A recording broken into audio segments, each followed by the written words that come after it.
going to do this vid inside. Let me zoom out. There we go. We're going to do this vid inside. It's pretty hot outside, and we're waiting on lumber to show up to continue working on this pier system, this foundation we got going out here. Um, this will be part 3 of our homesteading series of how to get started homesteading. And remember, we discussed in the first series, the first part, whatever you want to call it, products and services, and developing some kind of product or service that you're going to perform or offer from your homestead. Produce at your homestead, I should say, 'cause that's key words, produce. Now, I'm going to go back to the whole thought. Oh, my back itches something. Fucking scratch my back, sorry. I had to get something to scratch my back. Anyways, I'm going to get back to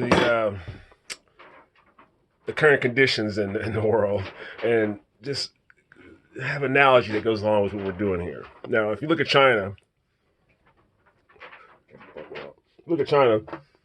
China has gone from being farmers and homesteaders to now they're living in cities. Some of these places, Shenzhen and all this other stuff, Pyongyang, all that stuff has gone to Pyongyang. But you know what I'm talking about. These cities have gone from being small farm villages, village farm towns, whatever you want to call them, homesteading kind of marketplaces, small marketplaces, to being these huge industrialized, what do you want to call it, manufacturing centers for all kind of goods and products and services that we consume over here. Our country, on the other hand, has gone from, it already went to that phase. You know, back in the day, all the kids left the farms and went to the cities and stuff, take jobs, and went to Detroit and all that shit to make cars and all that stuff. Nowadays, that's all getting transferred overseas, and we went from being those Chinese that went from being working on farms and working in the cities and getting bigger jobs or big jobs and money and all this other stuff and wealth and stuff, so forth, from the transition from the homestead to the marketplace. Because remember, it's just a marketplace. These marketplaces went from being places where they traded goods and services from their homestead, and then they blew up into these huge manufacturing centers because they wanted to reach out and start trading with the rest of the world, which is great. This is awesome. But they also allowed all their homesteading productivity to be centralized. Granted, it was already centralized from the get-go. They were, basically enslaved to the, communist government over there and whatnot, how it was, socialist setup, whatever. And we're not going to get into discussing government types and all that stuff because what comes down to, you're making your own infrastructure, you're making your own homestead, and what goes on outside your homestead is a whole other ballgame. You're just going to the marketplace, sell your goods and services, and your interactions with that environment are dictated by, your goods and services. That's all it comes down to. So, and there's other factors. We're going to get into that. But back to the whole point of this episode of this series is that we're trying to develop a goods and services that are going to be marketable, and we have to be able to produce stuff. You know what I'm saying? We've gone from being consumers in the marketplace our whole lives. Our parents and parents before, they were all consumers, and maybe our great grandparents were farmers and actually made stuff and craftsmen and all that stuff and tradesmen. But now we've become hyper consumers, and all we depend on is marketplace to consume. And obviously, the country is going towards a route that it can't support all these people in the cities. And New York is starting to clear out, and people are starting to head to the countryside, or I guess the suburbs. They're going from the congested city to the suburbs, and soon the suburbs are going to start moving out to the homesteads. So, or to the countryside and rural countryside and start homesteading. So you want to get ahead of the game, and you want to have some goods and services to start producing to get ahead of the game, because this is a whole new transition into a whole new marketplace, a whole new style of marketplace, a whole new style of scenario, I guess you could say, for a marketplace. And it's an opportunity to get in like Henry Ford, to get in like Carnegie Steel, and all the rest of these guys to get in at the bottom and build something into a large, conglomerate or whatever you want to build it into. But I don't suggest going and becoming robber barons like those guys. But I suggest, becoming producers. That's the key word here for this series. Producers. Produce goods and services that are profitable, and to be able to give them to the marketplace, and modern marketplace at that, and not just our traditional marketplace, which is down the street and downtown in a local park, where everyone's setting up and exchanging goods and services, but also the online marketplace. And that's where Chinese have upgraded from, hey, we're just going to go from homesteading to the city like Americans did, but we're also going to integrate the internet. And so we got to be able to jump off top of them to the next evolution of homesteading to marketplace type of lifestyle. And who knows who that may be? Maybe cloud services, maybe cloud delivery type thing. Amazon's going that route. So either way, you got to be able to sell your goods and services. You got to be able to compete, not only on the local stage, but on the world stage. Because, notice how these bigger companies can come wipe you out. And Amazon is someone you got to compete with, especially if they start taking on things that you sell, services that you offer. So, in that sense, you want to develop an online presence, and the easy way to do that is using Facebook Marketplace. They have tons. That's the whole reason Facebook came about. As far as the business model is to get a bunch of people together, their eyeballs staring at their freaking app all day, and they can flash some ads at them, and then sell that ad space to companies, and companies pay for ad space, and they get more people to look. But not only companies, but individuals like you and me. The same way Marketplace is set up right now, you can go in there and list anything you want. I mean, not anything you want, but basic stuff that's not dangerous or harmful or illegal, and you can list that, and your local marketplace there on Facebook, and what it'll do is feed it to different people who are also a marketplace. Sometimes you don't have to be a marketplace to see the ads either, but most of the time you have to be a marketplace member, which most people are. If you Once you get on Marketplace, you'll notice more people use Marketplace than you think, and you'll realize that you've been the only one outside of Marketplace for a while. But if you're familiar with Marketplace on Facebook, then it's typically pretty easy to take your same goods and services and list them on Marketplace to offer. What I also recommend doing is to go through and find groups, buy, sell, and trade groups, local classified groups, and your local buy, sell, and trade groups, and join those groups, especially ones with high member count.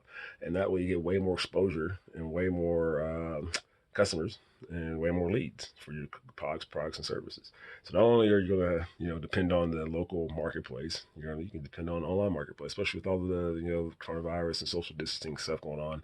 It's not something you want to take lightly. So you want to make sure you have the ability to continue your operations, to continue to sell your goods and services if the lockdown does come again, or if the marketplace does collapse and there's chaos and all that stuff, which is going on now. So you want to be able to continue selling your goods and services to provide the income and the funds you need to continue to buy lumber, continue to buy, goods and other, what is it called, feed for your livestock, and materials for your other products and services. So you want to maintain, your business models and your business ventures, and do it in a way that's profitable and not wasting your time. So you want to make sure that you're getting the proper amount of exposure, as much exposure as you can get, because the more exposure you get, the more customers you will get.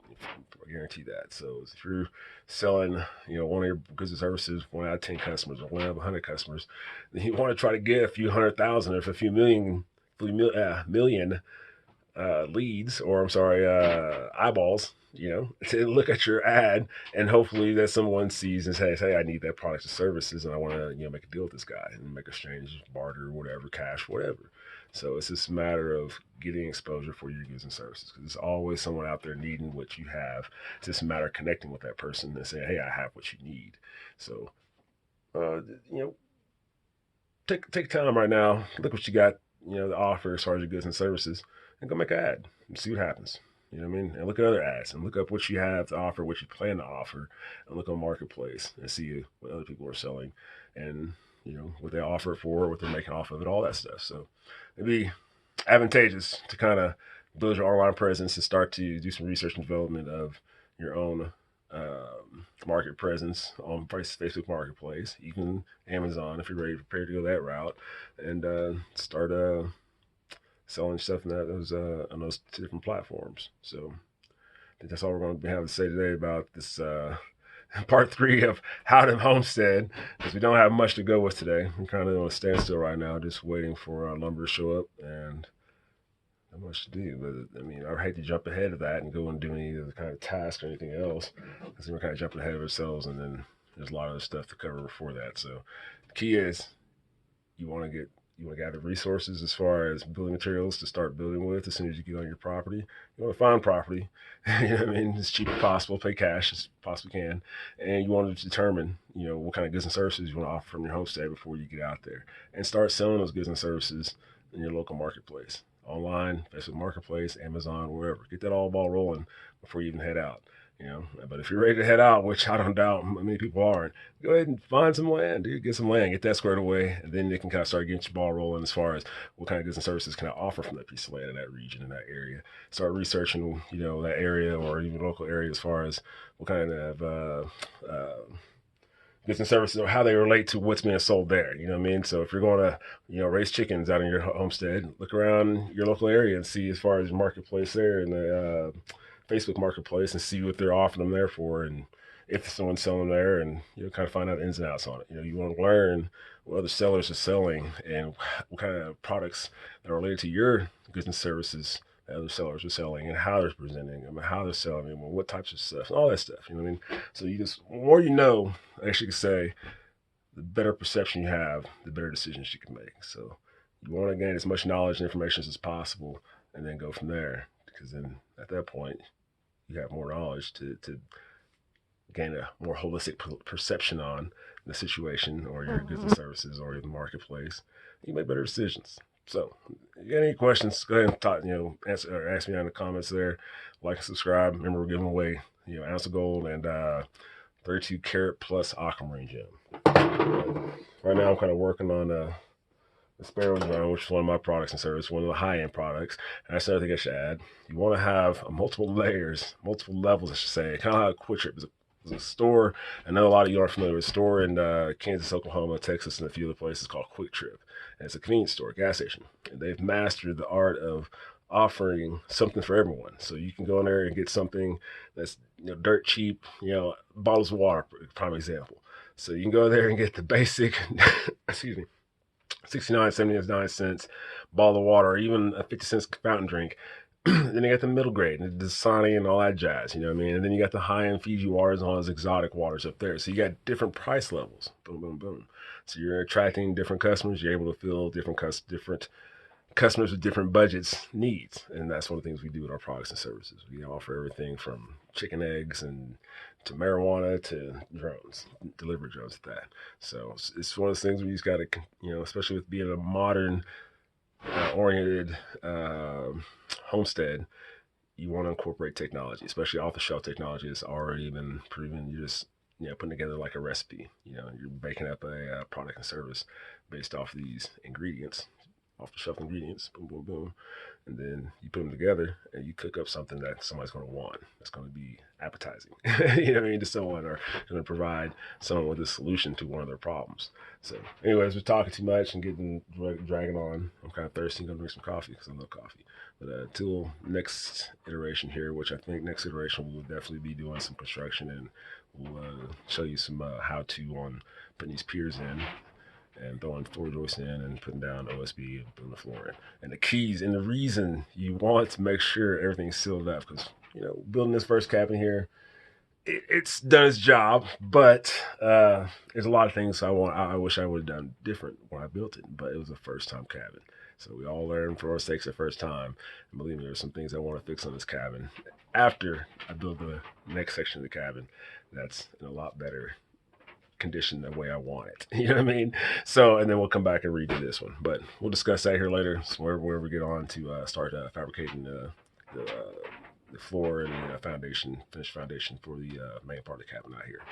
Until then, talk to you soon. I acquire golden gems on a regular basis. And like I said before, if you like and subscribe to our videos, we're going to give away an ounce of gold and a 30 plus karat aquamarine gem. The only way you're going to win is by clicking that like button and subscribing to our channel.